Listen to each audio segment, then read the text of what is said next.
International Training for Elders and Responsible Ones. October 2022. Week 4. Day 2. Morning Nourishment. Ephesians 4:8-10.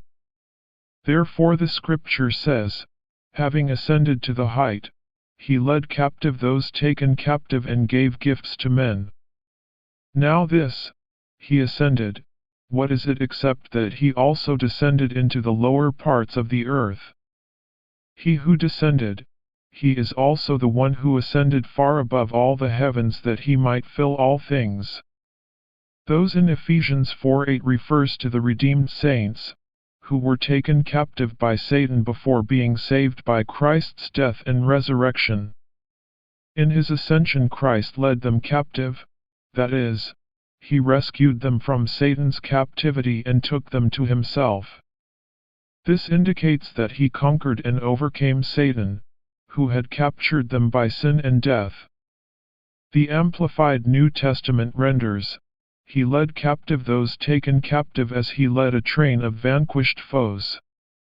Vanquished foes may refer to Satan, to his angels, and to us the sinners, again indicating Christ's victory over Satan, sin, and death.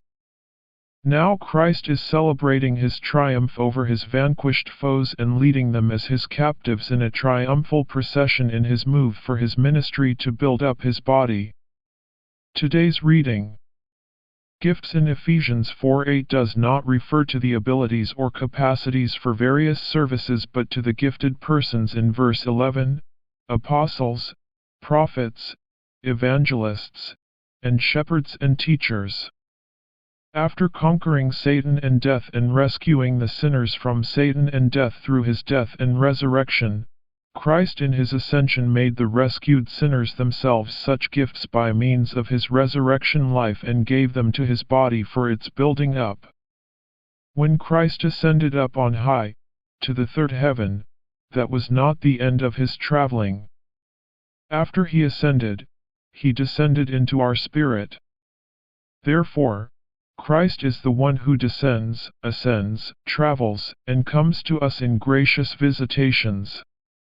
Today Christ is still traveling, that is, he is still ascending and descending. However, now his traveling takes place mainly within us. In our experience we may be up or down. When we are down, Christ comes down to where we are and brings us up to God. Many times during the course of a day we may be brought by Christ into the heavens. From our experience we can testify that within us Christ descends and ascends, he goes up and down. It is difficult to say where Christ is. Is he in heaven or on earth? If we say that he is on earth, we may have the sense that he is in heaven. But if we say that he is in heaven, we may soon realize that he is on earth. Actually, Christ is everywhere. According to verses 9 and 10, he descended and ascended in order to fill all things. Do you think that Christ will fill all things in the universe without also filling you? Through his descending and ascending, Christ will fill us with himself. It is by his descending and ascending that Christ constitutes us gifts to the body. The more he descends and ascends within us, the more we become gifts. As Christ descends and ascends within the believers, he captures them, vanquishes them, and constitutes them into gifts to his body. As a result of Christ's traveling, they become useful gifts. In order for us to function as a gift to the body, we must be conquered and subdued by Christ. It is not until we become willing to be captured by Christ that he has the ground and standing to make us gifts to the body. We must pray to the Lord from the depth of our being, I surrender to you. I am defeated by you. I am captured by you.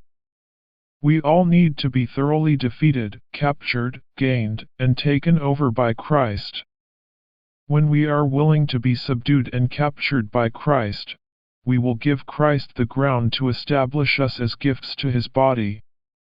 The more Christ ascends and descends within us, capturing and vanquishing us, the more he fills us with himself to constitute us as gifts to his body.